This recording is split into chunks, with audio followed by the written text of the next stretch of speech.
Good morning, students. Today we are starting the next topics, relations. First of all, we have binary relations. Binary relation means a relation over two sets. What it says, let P and Q be the two non-empty sets. Then a binary relation R is defined to be subset of P Cartesian product Q. Means relation is set of ordered pair and those ordered pair are from the P Cartesian product Q. Means if we have a set A having elements A, B, C and set B having elements R, S, T, then R is a relation having ordered pair, elements as ordered pair, and these are from A Cartesian product B that we have already learned to calculate. Means all the ordered pair possible by from set A and B, AR, AS, AT, BR, BS, BT, CR, CS, CT, they will be in A Cartesian product B and relation will be a subset of that. Okay, next we have uh, these two theorems. If a relation has n elements, and then how many relations are from A to A? If a relation can be over a single set, then it will be subset of Cartesian product of set with itself. In this case, this is the case. If A has n elements, then this A also has n elements. Then total number of ordered pair possible will be n square in our Cartesian product. Then there will be 2 raised power n square relation possible from A to A. If a relation is over two sets, over a set A having m element and then over set B having n elements, then there will be m into n elements in the cross product of A and B. And subset possible, total subset possible with m into n element is 2 raised to power m into n. And जितने subset possible है उतने ही आपके relation possible हैं. इसको हम एक example से देख लेते हैं. Suppose we have a set A having two elements.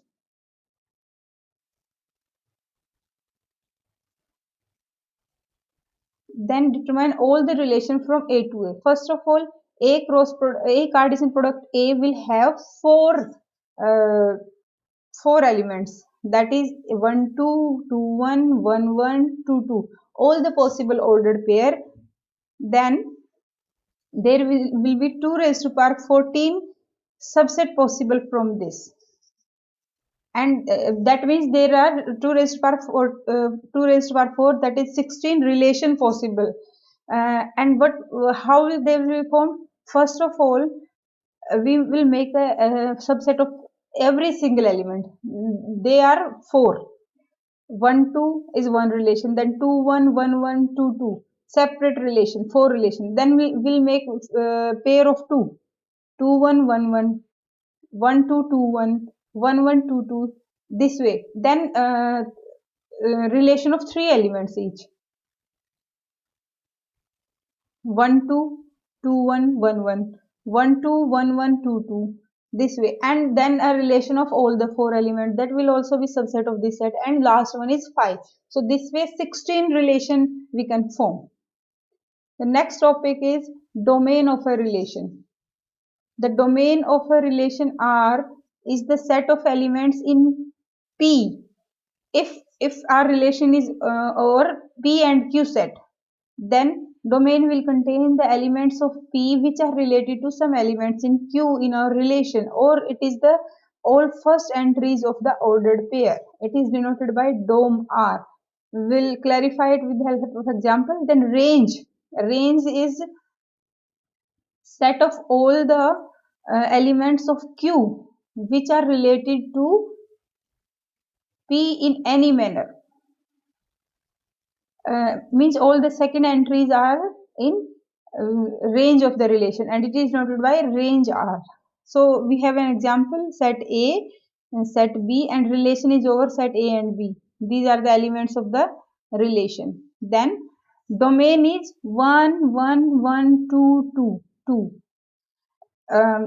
1 and 2 elements are have only come in this relation, so they will written once only, no repetition. So domain is 1R, means domain is the subset of first relation, and only those elements which form the part of the relation. Then range is all the second entry, A, B, C, B, C, D. So A, B, C, D, repetition will not write. So it is subset of set B which have occurred in the relation. Okay, the next topic is complement of a relation. The complement of a relation are from set A to B. Consider relation from set A to B, then complement is represented by R bar, and it contain all those AB which are not in relation R. How we can calculate it? For finding the complement in simple case as well, जब हम set का complement निकालते हैं तो हम universal set के reference में निकालते हैं कि वो एलिमेंट कॉम्प्लीमेंट में आएंगे जो यूनिवर्सल सेट में है लेकिन सेट में नहीं है। तो यहाँ भी हमें रिलेशन का यूनिवर्सल सेट देखना है। यूनिवर्सल सेट क्या है रिलेशन के लिए? Cartesian product of the sets. So अगर हमें रिलेशन हमारा एक रिलेशन है आर एक्स टू वाई, और x के अंदर ये एलिमेंट्स और y के अंदर ये हैं, और r हमारा ये है, और r का कॉम्प्लीमेंट हमें फाइंड करना है, तो पहले हमें x क्रॉस प्रोडक्ट y निकालना पड़ेगा। मीन्स कार्टेशियन प्रोडक्ट निकालेंगे, all the possible order pair हम निकालेंगे, और उसके बाद जो r में हैं उनको छोड़ के जो x क्रॉस प्रोडक्ट y में है वो हमारे कॉम्प्लीमेंट में आ जाएंगे। Let's see, this is our x cross product y, means all the possible ordered pair 1 8 1 9 2 8 2 9 3 8 3 9. Then all these will not occur in the R complement, only those elements which are left will be there. So 3 8 and 2 9, they are not the part of R, so they will be part of R complement. There is another example that we can also solve. Then we have next inverse of a relation. Very simple. As we know, ordered pair की जब हम बात करते हैं तो order matter करता है ordered pair में. Means if we are saying AB belonging to R, means R जिस भी सेट्स पे है रिलेशन है, जैसे A to B है, तो A element must belong to set A and B must belong to B. So ordered pair का concept है कि आपको ऑर्डर मेंटेन करना है, तो इनवर्स में क्या है, आपको ये ऑर्डर आपको रिवर्स कर देना है। तो आर इनवर्स इससे डिनोट किया जाता है। अगर ए भी आपका रिलेशन आर से बिलोंग करता है तो आर इनवर्स में बी ए आ जाएगा। ठीक है, इसके लिए एग्जांपल हम देख सकते हैं। Consider the relation less than और इक्वल टू ऑन सेट 2 3 4 5। इसका इनवर्स हमें निकालना है। इसके लिए हमें आर गिवन है, इसमें दे रखे एलिमेंट 2 2 2 3, मीन्स वो सब एलिमेंट आर के अंदर आएंगे जो लेस देन रिलेशनशिप को, पहला एलिमेंट दूसरे से छोटा होगा या बराबर होगा, वो इसमें है। आर इनवर्स में क्या आ जाएगा, 2 2 है तो इसको अगर आगे पीछे लिख देंगे तो भी यही आएगा। 2 3 है तो ये 3 2 हो जाएगा। 2 4 है तो 4 2 हो जाएगा। 2 5 है तो 5 2 हो जाएगा। Means less than equal to की बजाय ये आपका ग्रेटर देन को सेटिस्फाई करेगा। So this way we can find the inverse of a relation. So next topic is representation of relation. There are different representation of relation. First is relation as a matrix. We can represent relation as a matrix. For matrix representation, first of all we have to see the order of what would be the order of the matrix. अगर हम example से करते हैं इसे, हमारा relation है P, उसके अंदर 4 एलिमेंट्स हैं और Q में हमारे भी 4 एलिमेंट हैं और रिलेशन है जो P ओवर Q है। तो हमारी जो मैट्रिक्स होगी उससे जिससे हम रिप्रेजेंट करेंगे उसके अंदर 4 रोज होंगी और 4 ही कॉलम होंगी और रोज में जो एलिमेंट्स आएंगे वो P के आएंगे और कॉलम में Q के एलिमेंट्स आएंगे। अब जहां पर भी हम रिलेशन में ये ऑर्डर पेयर देखते हैं 1A, 1 ये है आपका और A ये है, इनका जहां पे रो और कॉलम मिलती हैं वहां पे हम 1 लिखेंगे। इसी तरह 2D है, 2D, तो ये 2 और D के कोरस्पॉन्डिंग जो कॉलम है ये वाली हमारी, ये यहाँ हम 1 लिखेंगे। इस तरीके से जो जो ऑर्डर्ड पेयर में एलिमेंट्स होंगे कोरस्पॉन्डिंग रो कॉलम चेक करके हम 1 1 एंट्री कर देंगे, बाकी जगह हम 0 एंट्री करेंगे। मैथमेटिकली भी से अगर हम देखें तो देखिए AIBJ जो हमारा ऑर्डर्ड पेयर R से बिलोंग नहीं करता तो वहां आप मैट्रिक्स में 0 लिखेंगे और जो बिलोंग करता है वहां मैट्रिक्स में 1 लिखेंगे। और मैट्रिक्स का ऑर्डर रहेगा आपका फर्स्ट सेट का जो जितने एलिमेंट हैं इनटू सेकंड सेट के जितने एलिमेंट हैं। यहाँ पे दोनों में 4 4 एलिमेंट है तो आपका ऑर्डर है 4 cross 4। Next topic we have next representation we have relation as directed graph. अगर हमें सिंगल मैट्रिक्स को ही रिप्रेजेंट करना हो, सिंगल सेट पे ही रिलेशन है आपका, सिंगल सेट पे ही रिलेशन है तो हम डायरेक्टेड ग्राफ से भी रिप्रेजेंट कर सकते हैं। इसको भी हम एग्जांपल से ही देखेंगे। सबसे पहले तो हम सेट है उसके एलिमेंट्स को सर्कल में इस तरीके से लिखेंगे 1 2 vertices, as vertices of the graph हम लिखेंगे। देन 1 रिलेशन के अंदर ऑर्डर पेयर है 1 1, so we'll have a arrow 1 to 1. We have 3 4, then we will have arrow 3 to 4. This way all the edges of the graph will be formed and it is a directed graph, means if we have arrow if we have order pair 3 4 then only we have arrow from 3 to 4. If we have 4 3 then we have arrow from 4 to 3. Okay, next representation is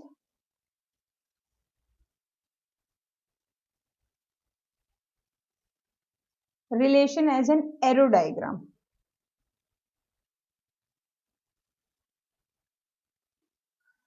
For arrow diagram representation, suppose we have a relation from P to Q, then we will make an ellipse and put the elements of set P, then another ellipse and put the elements of set Q, and then if we have order pair like 1A, then we'll make an arrow 1 to A, then we have 1B, then we'll make arrow 1 to B, then we have 4C, then we make an arrow 4 to C. This way arrow diagram representation is done.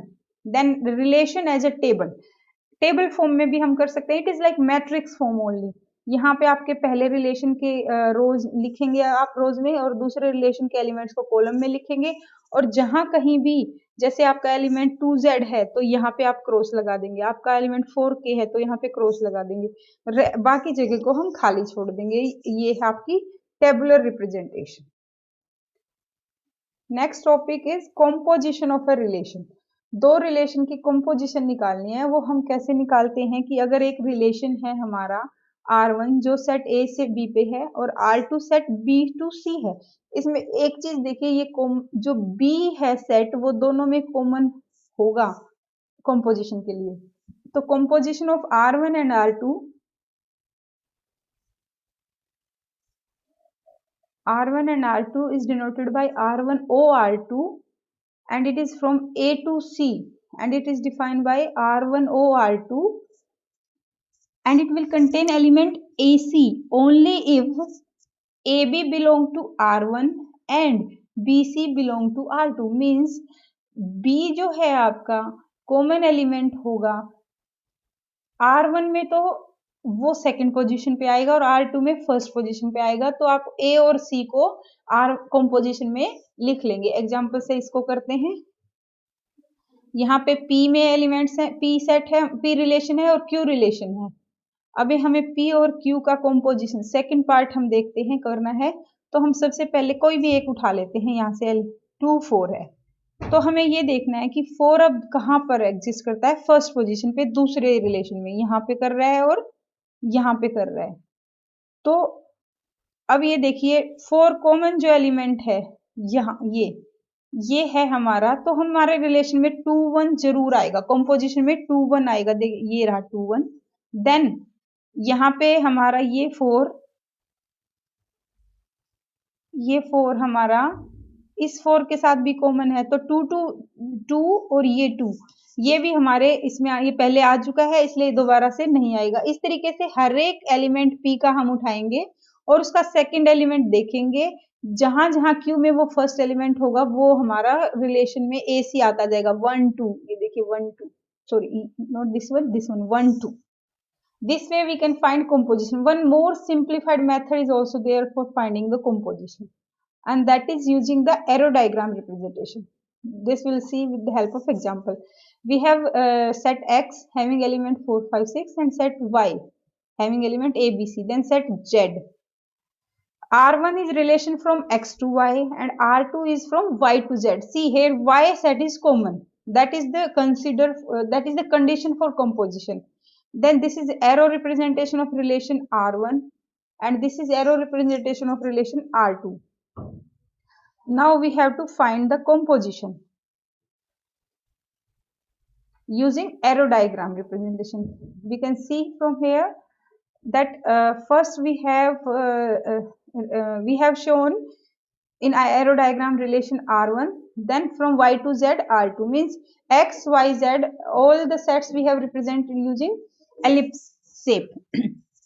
Then if we want to find R1 composition R2, we will see कि 4 से लेकर हम Z के element तक कैसे पहुंच रहे हैं, किसके थ्रू पहुंच रहे हैं। जैसे हम यहाँ 4A है और A से हम 4 पे भी पहुंच रहे हैं, तो हम A यहाँ पे कॉमन आ गया है दोनों में, तो 4 4 हमारा 4 4 एलिमेंट होगा कंपोजिशन में। इसी तरीके से 4 से A पे गए और A से हम 6 पे जा रहे हैं, फिर A से हम 6 पे जा रहे हैं, तो हमारा 4 6 भी होगा इसके अंदर। ये रहा हमारा 4 6। सिमिलरली अगर हम 5 से देखें, 5 से C पे जा रहे हैं और C से 5 पे जा रहे हैं, इसलिए यहाँ हमारा 5 5 आ गया। देन 5 से C पे जा रहे हैं और C से 6 पे जा रहे हैं, तो 5 6 ऑल्सो देयर। इस तरीके से it is easier to find the composition using arrow diagram method. One more method is there, and that is matrix method. In matrix method, what we can do, we can find the matrix representation of first relation and then matrix representation of second relation, and then we can multiply both the matrices, and wherever there is non-zero element in the matrix, that will form the part of the your composition. That I have not shown here in these notes, but we can also find that way. Next and very important topic is properties of relation. Relations की कुछ बहुत important properties होती हैं, जो exam point of view से भी आपके लिए इम्पोर्टेंट है, क्वेश्चन सोल्व करने के व्यू से भी आपके लिए बहुत इम्पोर्टेंट है। First property is reflexive relation. Relation R on set A is reflexive for every A in set A. अगर हम किसी सेट A की बात कर रहे हैं जिसके अंदर एलिमेंट्स हैं और सपोज हम एलिमेंट को A से रिप्रेजेंट कर रहे हैं, तो हर एक जितने भी R में A में एलिमेंट हैं, हर एलिमेंट का अगर इस तरह का ऑर्डर्ड पेयर हमारा रिलेशन में आता है, तो हम कहेंगे कि हमारा रिलेशन रिफ्लेक्सिव है। The most important thing is this type of pair must be for every element, then only हमारा रिफ्लेक्सिव रिलेशन होगा। अगर किसी भी एलिमेंट के लिए नहीं है तो वो रिफ्लेक्सिव नहीं होगा, देन वो आपका नॉन इररिफ्लेक्सिव रिलेशन होगा। Relation R is called irreflexive if for every A in set AA doesn't belong to R. AA does not belong to R. For every A it must not be there. Reflexive के लिए हर एक A हर के लिए होना चाहिए। जैसे अगर example से हम देखें, हमारे पास 2 एलिमेंट्स हैं सेट में 1 2, 1 1 और 2 2 अगर हैं तो ये हमारा रिफ्लेक्सिव रिलेशन है। अगर इन दोनों में से कोई भी नहीं होता तो इररिफ्लेक्सिव होता। अगर कोई एक होता और दूसरा नहीं होता, सपोज कि हमारे पास सिर्फ ये होता और ये 2 ना होता तो ना ये रिफ्लेक्सिव है ना ये इररिफ्लेक्सिव है। ठीक है। Next property is symmetric relation. A binary relation R on set A is called symmetric if for every AB belonging to R BA also belong। मतलब अगर आपके रिलेशन में AB एग्जिस्ट कर रहा है तो BA भी होना चाहिए। जैसे अगर हम यहाँ की बात करें कि 1 2 है तो 2 1 एग्जिस्ट कर रहा है तो सही है, 3 2 है तो 2 3 एग्जिस्ट कर रहा है। ये जरूरी नहीं कि जितने पॉसिबल ऑर्डर्ड पेयर हो वो सारे हों, पर अगर आपका 1 2 है तो इसके कोरस्पॉन्डिंग 2 1 एग्जिस्ट कर रहा है, 3 2 है तो 2 3 एग्जिस्ट कर रहा है, तो आपका रिलेशन सिमेट्रिक है। और अगर ऐसा नहीं है कि ए बी है और उसके कोरस्पॉन्डिंग बी एग्जिस्ट कर रहा है नहीं कर रहा है तो आपका रिलेशन एसिमेट्रिक है। ठीक है। जैसे ये रिलेशन अगर हम देखें ओवर ए 4 5 6 तो 4 3 है 3 4 नहीं है, 5 6 है 6 5 नहीं है, 6 4 है लेकिन 4 6 नहीं है, तो ये सिमेट्रिक नहीं है, ये आपका asymmetric relation. Next property transitive relation. Relation R on set A relation is called transitive if for both A B अगर आपका है रिलेशन में और बी सी भी है तो आपका ए सी भी होना चाहिए। जैसे कि 1 2 है 2 1 है तो 1 1 होना चाहिए, तो हम कहेंगे। अदरवाइज इसके अलावा ये 3 पेयर सेटिस्फाई कर रहे हैं कंडीशन, इसके बाद जैसे ये 2 2 है तो 2 2 है 2 2 दोबारा से हो गया और तीसरी बार हो गया, तो इसका मतलब एक बार ही लिख सकते हैं, इसलिए ये भी ट्रांजिटिविटी को फॉलो कर रहा है। मतलब कि अगर ऐसे 1 2 है 2 1 है और 1 1 है, इसके अलावा इस तरह का कोई है तो भी आपका रिलेशन ट्रांजिटिव ही रहेगा। Next property is antisymmetric. ये सबसे थोड़ा सा समझने में मुश्किल होता है, लेकिन ये क्या कहता है कि अगर हमारा ए बी बिलोंग करता है तो बी ए भी बिलोंग करना चाहिए, लेकिन उसी केस में जब ए इज इक्वल टू बी हो।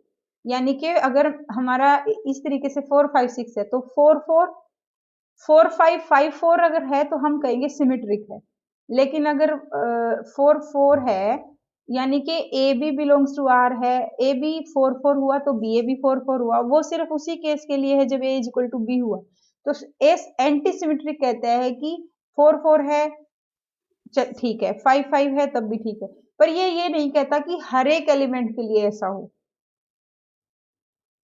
जैसे यहाँ पे है 4 4 है ठीक है, 4 5 है लेकिन 5 4 हो गया, तब ये अलाउड इसमें नहीं है, ये सिमेट्रिक में अलाउड है, इसलिए ये एंटी सिमेट्रिक है। अगर 4 4 अब यहाँ पे देखो दूसरा एग्जांपल 1 2 3 इसमें 1 1 है और 2 2 है, तो ये आपका एंटी सिमेट्रिक हुआ, क्योंकि जब भी हम ए बी है और बी ए है वो सिर्फ ए इज इक्वल टू बी के लिए होना चाहिए, ये तो ठीक है, लेकिन 3 3 के लिए नहीं है तो कोई बात नहीं, उस केस में ये एंटी सिमेट्रिक तो है लेकिन रिफ्लेक्सिव नहीं है। एंटी सिमेट्रिक और रिफ्लेक्सिव में यही डिफरेंस है कि ये बिल्कुल दोनों कहते हैं कि ऐसे होने चाहिए हमारे, लेकिन रिफ्लेक्सिव कहता है हर एक एलिमेंट के लिए होना चाहिए, लेकिन एंटी सिमेट्रिक कहता है कि किसी के लिए भी हो जाए लेकिन इस फॉर्म में होना चाहिए आपका।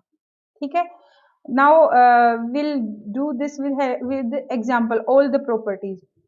ये आपको एक सेट गिवन है 4 5 6 7, तो हमें बताना है कि ये जो रिलेशंस हैं इसके ऊपर 4 रिलेशन गिवन है, क्या ये रिफ्लेक्सिव सिमेट्रिक ट्रांजिटिव और एंटी सिमेट्रिक है क्या। हम रिलेशन R4 की बात कर लेते हैं।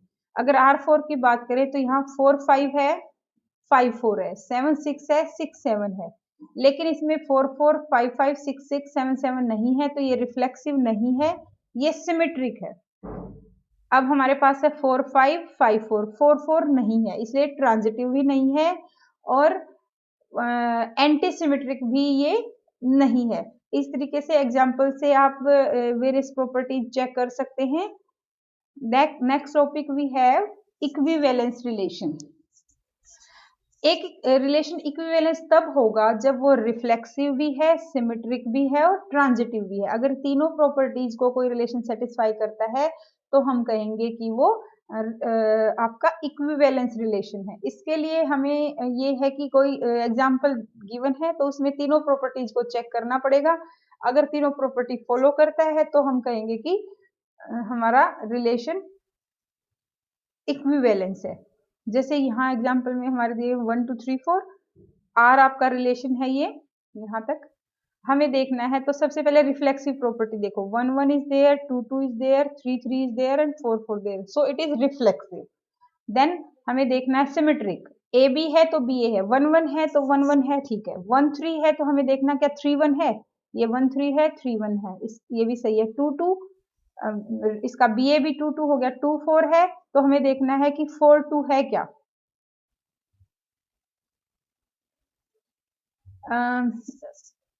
इसमें शायद कटा हुआ है हमारे इसमें ये इसने बताया कि 2 4 है और 4 2 भी इसके अंदर है, शायद ये कट गया है पीडीएफ में इसलिए नजर नहीं आ रहा।